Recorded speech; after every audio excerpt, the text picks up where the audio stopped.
నుంచి వచ్చు మబ్బుల సందేశం.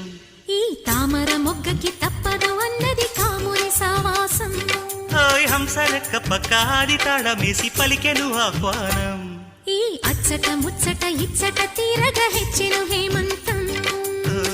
ప్రియమగు ప్రియురాల చంపకు విరహాల విరిసిన పరువాల పిలిచెను మధుబాల.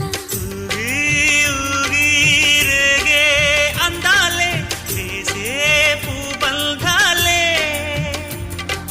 మధురం మధురం సాగే సరాగం మనసా వాచా.